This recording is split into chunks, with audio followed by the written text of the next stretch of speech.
Hi, I'm Børge. I just finished my bachelor's in electrical engineering, and the last year in Vortex I've been the hardware leader. Hello. So my name is Endre Volle. I'm studying marine technology and I'm now finished with my second year and I'm part of the mechanical team. Okay, so I'm going to give a quick overview of the subsystem requirements for the hull design. So there are several requirements from the RoboSub competition specifications, and there are several we have given ourselves. We want the drone to be as light as possible, and preferably within the size limitations. And for ourselves, we have set multiple requirements based on our experience. That would be, we wanted the drone to be as flexible and as modular as possible. Because as you can see in our earlier designs, it's a very limited space, and when you're adding sensors, complex sensors like sonars, bigger and better cameras, DVLs, you don't really have that many options to set them up. That's why we changed over to this year's design, which is much more open, it's much more modular. We wanted to easily be able to change functionality, to move components, to easily work and maintain the components, and to be able to access every single component on the entire thing at any given moment. We wanted to separate the task of making it functional and making it look good. So we started with saying we're going to make something that works perfectly, and then we're going to make it look good afterwards. So obviously the strategy for this year was to have a lot of options. We have the frame as a fundamental platform, and every component, every actuator, a sensor, everything, it can be placed however you like. And then we had a phase where we started making the ideas more realistic, and we started making 3D models, and we started realizing how we could actually properly do this. We wanted it to be able to do anything, and we could just change out some parts and move some things around if it didn't work, and then just make it work. So we looked at what existed of frame material on the market, and we found these beautiful, super practical aluminium frames. Aluminium is super light and it's super strong. It's a very, very effective material. This is aluminium 61, and that means we have a very, very light frame. The frame itself weighs less than a few kilos. I think it's less than 5 kilos, less than 4 kilos, something like that. And it's quite a lot of frame, and it's self-supporting. And it's very, very rigid. You can lift this frame and this entire RUV, and the thing weighs 34 kilos or something like that, and you can lift it in anything. And also, this frame has these very handy corners here that are just screwed right into a little slot nut that goes in this track. And then you can make these double brackets like this, and it becomes super rigid. Some of the tasks we did not know what was in the early development process.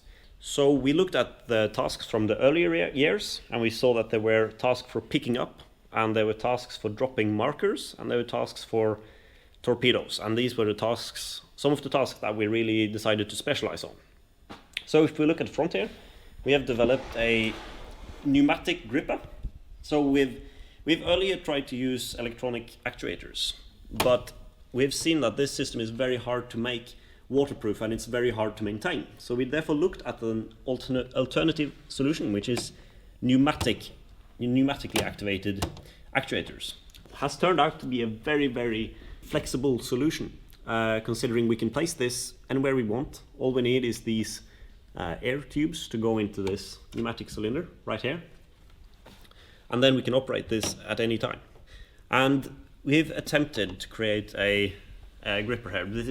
This is in a way a placeholder, because we wanted to look at the task when we got them and then specialize the gripper to easily solve that task with as little software problematics as possible. So as I said, we are in a position where we have a pneumatic system up and running that can be easily controlled from software, which means we can at any point make a super specialized gripper that would easily solve any task. So I am confident that we would easily be able to solve any gripper task. The biggest things we need to achieve is to maneuver properly and navigate properly.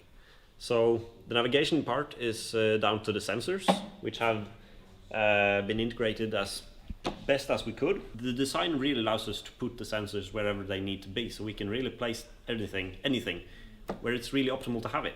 And we can also change out the sensor base very easily. So the sensor part of the navigation should be very, very easily managed, and we also have these very nice Blue Robotics thrusters that are very budget friendly and very reliable and very powerful, and they do allow us to move the drone very, very easily. Now, it was a concern in the early phase that we had a very high buoyancy to gravity, which meant the drone was going to be very stable. And we did some calculations and we thought, okay, this might be very stable, but we put it in water and we turned the thrusters on and it was just flipping around because the thrusters are really powerful. And we are really able to maneuver around any axis, even though it looks a bit chunky, but she's really able to move. And that means we can also do we're aiming for trying to do the acrobatics tasks, like for example doing the flip around 2 axes through the gate.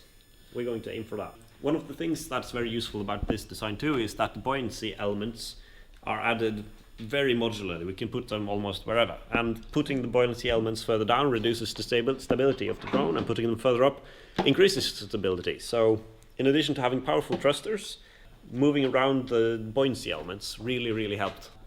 So we've used Blue Robotics cylinders there, because making watertight cylinders is really hard, which we've tried. Here you have our battery module. I don't know if you can see it over there. It's homemade. It's very nice. It's got very easy to take off lid that goes on like this, and it's screwed on with these. We made it ourselves because we really needed the batteries to be able to change very quickly. So after the planning period and the development period, we started ordering the parts. We ordered all the parts so that they came and was ready for us to start building when the Christmas was done. So the first week after Christmas, we had a workshop week where everybody was here at the office and everybody was working. We managed to put together the entire frame. We got it all screwed together. We started printing out the brackets. We got all the cylinders put together. We started putting on the thrusters, and we saw that things really fit together really well. We were in the start very worried that this wouldn't be rigid, but it turned out it's super duper rigid. We had very quickly, after the Christmas break, we had the drone roughly in the shape it is now. Then we were going to start testing it. So we have a tiny pool downstairs here at the office, where we put it in the water first time. The first time we put it in water, we had done some calculations. We thought that this is going to be, it's going to be really light. It's got way too much buoyancy, because things like this, Blue Robotic cylinder is like, it's got 13 kilos of buoyancy. So we were like, this thing is going to float no matter what's going to happen, and we put it in water and it went straight to the bottom. And that changed some of the plans, because then we suddenly had to put on buoyancy elements, which we thought we wouldn't have to. But then it came in really handy that it's such a modular design. So we just managed to get some buoyancy elements, and we could just fit them anywhere we wanted. Now it doesn't look good, but it works really well. And that's what's been the motto of this team this year.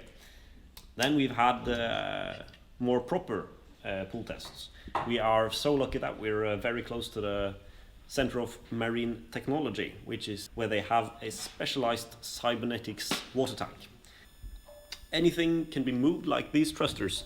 When a drone moves forwards, these thrusters put force on it, and it will tilt up or down depending on whether the thrusters are in proper place. So what we could do, when we saw that it tilted down, we could just loosen these up, and we can move the thrusters to make it properly adjusted. And these sort of things really made a big difference when we started testing it, and it helped getting us further down the road quicker.